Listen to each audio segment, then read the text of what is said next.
Porque luego me preguntaron, oye, y aparte de Vegeta, ¿cuál es su personaje favorito? Yo nunca he dicho que Vegeta es mi personaje favorito.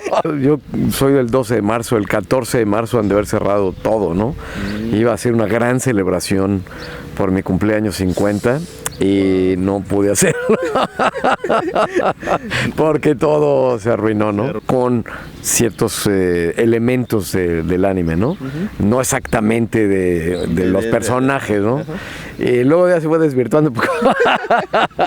O sea, nos llamaron y en un par de plataformas hicimos saludos, lo cual era muy bueno porque los hacías en tu casa, claro, ¿no? La gente lo recibía, ¿no? Se alegraba ahí unos segundillos, ¿no? Incluso hicimos un par de shows en Zoom, en streaming. Hicimos uno en diciembre, Mario y yo, de un concepto que tenemos que se llama Desdoblados, que es otra cosa. Tenemos un canal de YouTube ahí.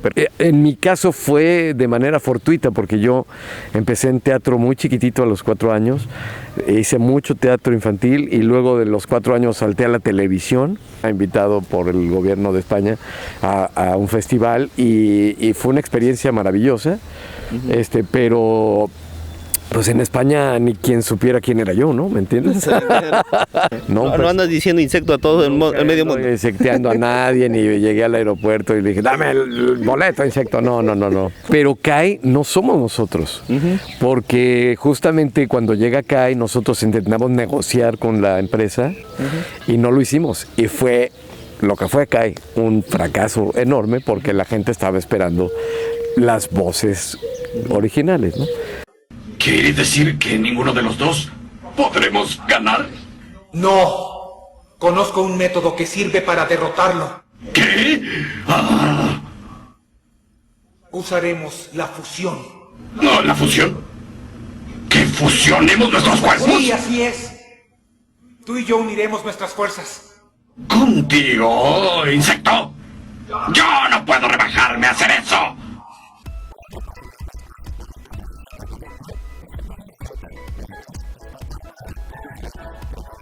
Hola amigos de Actualizados, ¿qué tal? ¿Cómo están? Nos encontramos en esta oportunidad con el gran René García, voz pues icónica de muchos personajes. Tal vez lo recuerden principalmente por la voz de Vegeta. ¿Qué tal, René? Hola, ¿cómo están? Pues encantado de estar por acá en Trujillo nuevamente. Y que se empiecen a abrir poco a poco esto de las convenciones y tal, ¿no? Yo recuerdo que tú viniste para una presentación un 23 de febrero 2020, a pocas semanas, días ya, al menos de iniciar la cuarentena aquí en Perú. Cuando terminó la gira y seguramente tenías programadas otras presentaciones. Cuéntanos, ¿qué presentaciones tal vez no se dieron esa oportunidad a causa de la pandemia?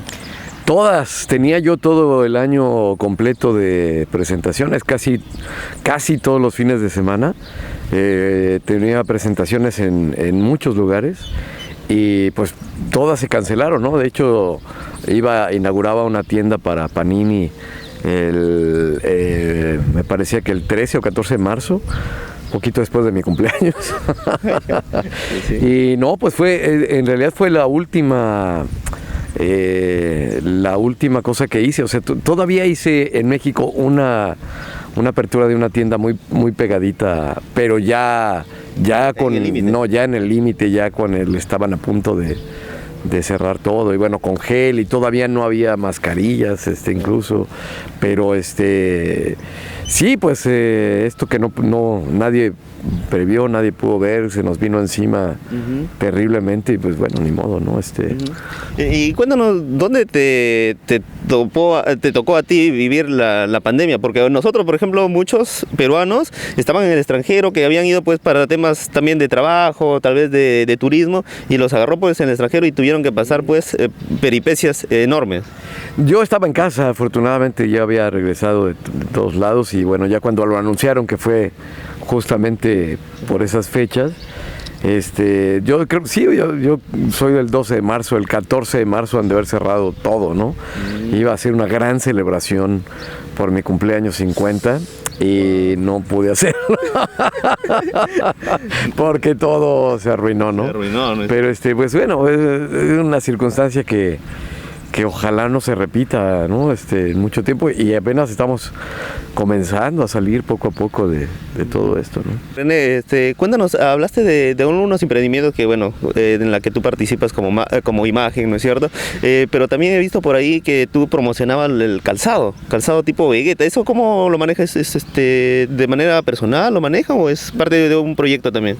No, eso es, algunas marcas a veces nos hablan ya por pues, el reconocimiento que tenemos público, y entonces algunas marcas se nos acercan para hacer convenios con nosotros, y lo hemos hecho con muchas marcas diferentes, ¿no? Este es un calzado mexicano, o sea, lo hacen allá. Es una marca que se llama Chaneque, que hizo estos diseños. Al principio se supone que era una combinación personalizada entre lo que yo proponía y ellos, con ciertos elementos del anime, ¿no? No exactamente de los personajes, ¿no? Luego ya se fue desvirtuando un poco. Pero al principio a mí lo que me llamó mucho la atención fue que era como esta personalización. Entonces tenías como todos los elementos en un solo calzado, ¿no? Perfecto. Sí, es pues grato verte en las redes sociales, siempre activo, también con el tema pues de los saludos que se difundió bastante en el tiempo de la pandemia, ¿no es cierto? Sí. Muchos artistas llegaron pues a entrar en ese rubro. Sí, esa es otra también, nos llamaron y en un par de plataformas hicimos saludos, lo cual era muy bueno porque los hacías en tu casa, claro, ¿no? La gente lo recibía, ¿no? Se alegraba ahí unos segundillos, ¿no? Y pues era como interesante, ¿no? Todavía estamos haciéndolos, es una modalidad que no conocíamos, ¿no? Entonces, sí, interesante también. Sí, bueno, de todas maneras hay que aprovechar todos los recursos, todas las oportunidades para poder generar pues un ingreso, porque de eso vivimos, pues, ¿no? Y eso a veces tal vez en un momento algunos seguidores no lo entendían, ¿no? Pero ya después comprendieron poco a poco que era de esa manera, ¿no es cierto? Sí, de hecho incluso hicimos un par de shows en Zoom, en streaming. Hicimos uno en diciembre, Mario y yo, de un concepto que tenemos que se llama Desdoblados, que es otra cosa. Tenemos un canal de YouTube ahí, pero que también, justo también una semana antes de que todo sucediera, hicimos el último capítulo de Desdoblados. Entonces, pues sí, ni modo, se paró todo. Claro, porque yo recuerdo que tuvimos una entrevista justo para la presentación del 23 de febrero, quizás no recuerdo tantas entrevistas, pero recuerdo que te pregunté por Desdoblados MX y dijiste, este año venimos con fuerza, vamos a romperla, y yo cuando editaba el video decía, pucha, oye, yo lo edité ya iniciada la pandemia, dije, ¿y este proyecto en qué quedará? No sé, ¿lo van a retomar tal vez en este año? Lo más probable es que sí, vamos a ver, porque este año tenemos ya mucho trabajo, estamos un poco saturados de trabajo pero es un proyecto que está latente, ¿no? Sigue ahí, ¿no? Tal vez las personas no entienden o no comprenden un poco la magnitud de la labor que ustedes tienen, ¿no? A pesar de que no están delante de la pantalla, pues me comentabas incluso que antes de la pandemia tu agenda ya estaba full, copada hasta todo el año. Tal vez puedes explicar un poquito de esa parte que el público no conoce de tu labor, de cómo estás de aquí para allá, que a veces tal vez no sea tan fácil o tan sencillo como lo podría pensar cualquier persona. Sí, bueno, es un trabajo, ¿no? Es un trabajo como cualquier otro. Entonces te levantas a las 7 de la mañana para dejar hijas en la escuela, corres al llamado a las 8 de la mañana. Ahora ya muchos de los llamados los hacemos desde casa, ¿no? Ya los hacemos ahí, afortunadamente, sobre todo los que tuvimos la fortuna de tener ya estudio armado, como yo, que tenía mucho tiempo.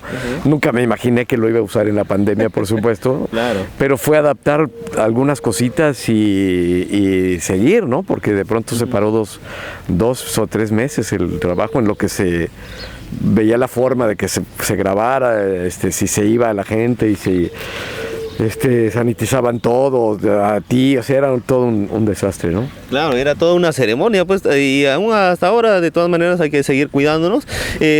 Un tema que mencionaste por ahí es un trabajo. Eso es, ¿no? Tal vez la persona, uno se divierte pues en este trabajo, pero al final y al cabo sigue siendo un trabajo que tienes que cumplir con ciertas normas. Tal vez otras cosas que a mí me quedaron como que pendientes de la entrevista anterior fue que cómo es este proceso de ingresar pues a ser actor de doblaje. ¿Hay un casting? ¿Cómo son los castings? Quizás alguna experiencia curiosa que hayas tenido. Bueno, primero, regularmente cuando yo empecé, sobre todo, la gente tenía que venir como del teatro, ¿no? O sea, de la base teatral, porque pues el doblaje realmente es actuación, a fin de cuentas, ¿no? O sea, reinterpretas algo, pero pues es actuación. Y entonces el proceso era que de pronto alguien te conocía y decía, bueno, te voy a llevar a doblaje para que sepas cómo se hace el doblaje, ¿no? Que es un lenguaje diferente, la técnica, todo lo que conlleva el proceso del doblaje, ¿no?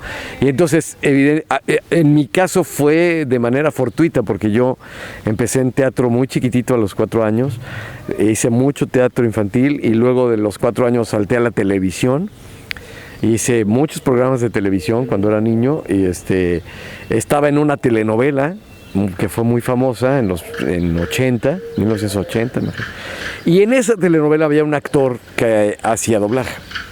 Okay. Alberto Gavira. Y don Alberto Gavira, que conocía a mi abuela, se conocían muy bien, mi abuela también fue actriz, me dijo, oye, necesitamos niños en doblaje, porque ahorita no hay niños, entonces necesitamos voces de niños, ¿no? Y yo decía, pues, ¿qué será el doblaje? No alcanzaba a entender porque no le había puesto la atención suficiente a que había una voz detrás de las series y caricaturas y todo que yo veía de niño. Por supuesto, en ese momento todo lo veíamos doblado, no había esta oportunidad del zapping y todas estas cosas, ¿no? Entonces él fue el que me llevó y entonces ya ahí la gente me arropó, me cuidó, la gente me conocía, o conocía a mi papá, o conocía a mi abuelo, ¿no?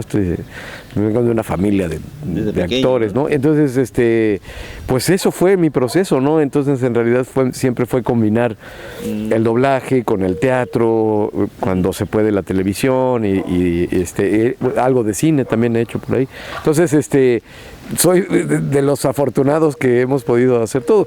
A mí sí me gusta combinarlo, me gusta buscar no quedarme solo en una sola cosa, aunque la gente piense que solo hago doblaje, no, hago muchas cosas, ¿no? Justamente el año ese antes de la pandemia estuve en España con una obra de teatro, ¿no? Entonces es curioso porque eso nadie lo sabe. Y entonces yo fui a España como un actor mexicano en una obra mexicana, invitado por el gobierno de España a un festival y fue una experiencia maravillosa, pero pues en España ni quien supiera quién era yo, ¿no? ¿Me entiendes? Claro, porque ahí son otro tipo de actores, ¿no es cierto? No es solamente latinoamericanos, son actores españoles, ¿no? Entonces era maravilloso, es una experiencia totalmente distinta, ¿no? Sí, yo he estudiado tu carrera y de todas maneras es un artista, pues, un actor muy versátil. Te he visto en series de Telemundo, me parece, sí. Como voz en videojuegos y también en películas, también me comentas, y de todas maneras pues es algo que muchas personas han desconocido, ¿no? También solamente quizás la mayoría de los seguidores te identifican con Vegeta, nada más, ¿no es cierto? Cuéntanos un poquito acerca de eso, cómo es que llega Vegeta a tu vida, y cómo que lo asumiste, tal vez alguna idea de que la magnitud que iba a tener. No, ninguna idea. Yo llegué, yo para ese entonces, imagínate, yo entré en 80, para ese entonces era 1995, 94, por ahí más o menos, cuando empezamos a hacer Dragon Ball Z. Sí, 95 ha de haber sido. Y nada, pues yo ya hacía mucho doblaje, ya había hecho muchas cosas, tenía para ese momento pues ya 14 años en doblaje, ¿no? Y nada, pues me habló Gloria Rocha una tarde anterior, me dijo, tengo un papel nuevo para ti, quiero que tú lo hagas. Es una caricatura, me dijo, ni siquiera sabíamos que era anime ni nada de esas cosas. ¿Y ese término? No. Yo sí, ¿no? Yo ya había hecho otros animes, había estado en Los Caballeros del Zodiaco, en Sailor Moon. Y cuando llega Dragon Ball, pues yo lo hice como cualquier otra cosa, ¿me entiendes? O sea, no...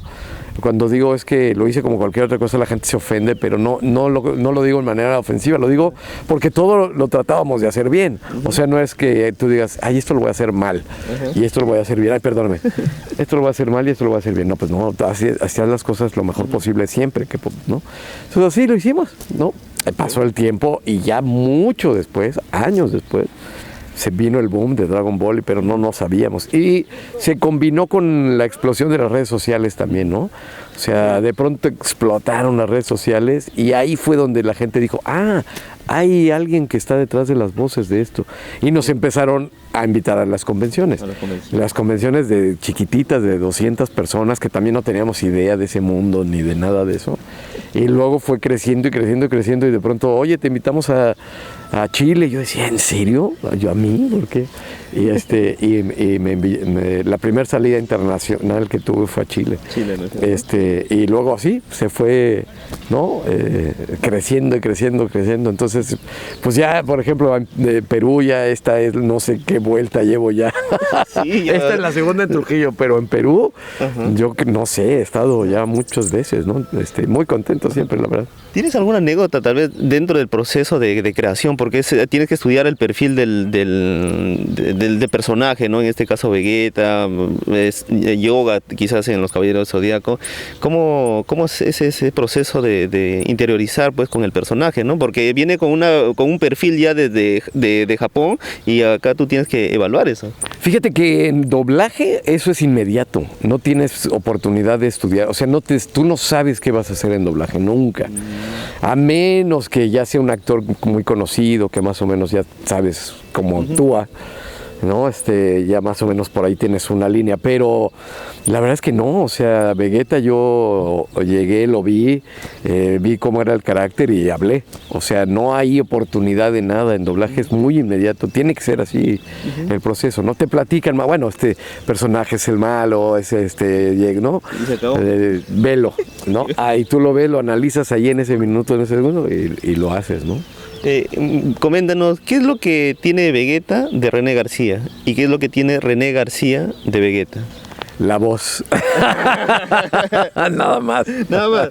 Después el carácter son distintos. No, bueno, es que no es que uno no tenga cierto carácter o te enojen ciertas cosas pero te enojas por maneras distintas, ¿no? Vegeta es un personaje, ¿no? No andas diciendo insecto a todo el medio mundo. No insecteando a nadie, ni llegué al aeropuerto y le dije, dame el boleto, insecto. No. No, Vegeta es un personaje, ¿no? Un personaje que yo tuve la fortuna de hacer, porque debo decirlo, soy afortunado en haber caído ahí, ¿no? Fue un momento específico del tiempo, ¿no? Entonces, y luego sucedió todo esto, ¿no? El contacto con la gente, que la gente nos quiera tanto y que, ¿no? Entonces, la verdad es que eso sí le debo al personaje, ¿no? A Vegeta y a Dragon Ball, ¿no? Pero fue sin querer, en realidad fue mera coincidencia del destino, ¿no? Todo ya terminó Dragon Ball GT. Y dijimos, ya pues acá acabó, todos lloramos a moco tendido, pero después salió Dragon Ball Super. Tú cuando retomaste ese proyecto, ya después de años de terminado Dragon Ball GT, ¿cómo te sentiste? ¿Qué vino a tu mente? Porque ya era como que un anime ya finalmente se creyó finalizado, pues, ¿no? Bueno, antes hubo Kai. Pero que era como resumen, ¿no? Pero Kai no somos nosotros, porque justamente cuando llega Kai nosotros intentamos negociar con la empresa donde llegó y pedimos una cantidad extra por los personajes, por la importancia, por todo esto. Ya la trayectoria. Ajá, eso. Entonces la empresa se negó, dijo que no. Y dijimos, bueno, pues le apostamos, perdimos la apuesta, pues muchas gracias. Y no lo hicimos. Y fue lo que fue Kai, un fracaso enorme porque la gente estaba esperando las voces originales, ¿no? Entonces, a partir de eso, lo primero que retomamos fue La Batalla de los Dioses, la película. Exacto. Entonces, cuando nos hablan para La Batalla de los Dioses, porque los fans dijeron, si no están las voces originales, ni la pongan porque no la vamos a ir a ver. Y entonces la compañía que distribuía la película en México nos habló y nos dijo, oigan, ¿quiénes son ustedes? Porque estamos saturados de llamadas y de mails y de cosas amenazándonos. No me digan que no los conocían los productores. No tenían la menor idea de nada. Y entonces cuando se topan con todo esto dicen, lo mismo que nos pasó a nosotros, es un mundo aparte, claro, ¿no? Okay. Y entonces dijeron, ok, pues va, ¿no? Y ahí sí negociamos, y ahí, a partir de ahí, vino otra vez el boom de Dragon Ball, ¿no? Perfecto, ¿no? Y hasta ahora, pues estamos muy agradecidos de tu participación, de Mario Castañeda también. De todas maneras, hay mucho Dragon Ball, ese ambiente de los animes, pues, dentro de nosotros. Tal vez si pones un ranking, porque siempre hablamos de Vegeta, ¿no es cierto? Pero si ponemos un ranking, o bueno, una lista de 5 animes, personajes a los cuales tú le tienes más cariño, tal vez un poquito más de cariño que los demás, ¿cuáles serían? Pues le tengo cariño a todos, a todo lo que hago, no solo a los animes, a todo mi trabajo le tengo mucho cariño. O sea, trato de hacerlo lo mejor posible. No siempre nos sale bien, pero siempre tratamos, ¿no? O sea, a veces que no estás como a gusto con el personaje, no estás de acuerdo con la manera de pensar, pero siempre tratamos de tener un punto de empatía con ese personaje para poder evidentemente hacer lo mejor posible del trabajo y que ustedes lo disfruten, ¿no? Entonces cambiaré la pregunta. Si con la cercanía que tiene el público con 5 personajes, ¿cuál crees tú que serían esos 5 personajes de toda la lista que has realizado, pues, ¿no? El del público, al que más ama es Vegeta. Eso me queda claro. O sea, Vegeta es el número 1 para el público, ¿no? Porque luego me preguntaron, oye, y aparte de Vegeta, ¿cuál es su personaje favorito? Yo nunca he dicho que Vegeta es mi personaje favorito. Pero bueno, es eso, ¿no? El público, es un personaje lindo, es un personaje padre porque evidentemente es el único personaje de Dragon Ball que sí cambió, que sí tuvo una evolución real, ¿no? Que sí se convirtió en algo más. Entonces creo que eso al público le gusta mucho el personaje, ¿no? Sí, identificado de todas maneras. Exacto. Muy bien, René, agradecidos, pues, de todas maneras. Siempre hay algo de qué conversar contigo y siempre nos quedamos con la sensación de volvernos a reunir. De todas maneras, creo que hablo por todo el público trujillano, pues agradecidos de que tú puedas venir una tercera, cuarta, quinta y muchas veces más. Gracias. Para poder compartir de tu talento. Cuéntanos qué es lo que va a disfrutar el público trujillano en esta segunda presentación de René García. Pues igual que la vez pasada, nos lo vamos a pasar muy bien, vamos a tratar de divertirnos, sobre todo, de pasar un buen momento, porque es momento de hacer eso, ¿no? También de entretenernos, de divertirnos. Entonces eso, nos vamos a pasar un buen rato. Por supuesto va a haber oportunidad de también hacer algunas preguntas que quieran y vamos a jugar también mucho con el público, entonces eso sobre todo, pasarnos un buen rato, ¿no? Y definitivamente se les va a decir, pues, la palabra clave, pues, ¿no? Se les va a insectizar a todos, ¿no es cierto? Los voy a insultar, pero con mucho cariño. Y eso les encanta, es como que en esa parte todo es permitido, porque estamos muy agradecidos contigo por tu talento y en esta oportunidad por el tiempo que nos has brindado, pues, René, y próximamente te esperamos otra vez aquí en Trujillo. Muchas gracias, muy agradecido por la entrevista, por volvernos a ver, que ya nos habíamos visto hace unos años. Una pandemia antes, pero que ya no haya otra pandemia más, pero bueno, pues un saludo muy cariñoso, nos vemos acá en el Otaku Kai. ¡Adiós, insectos!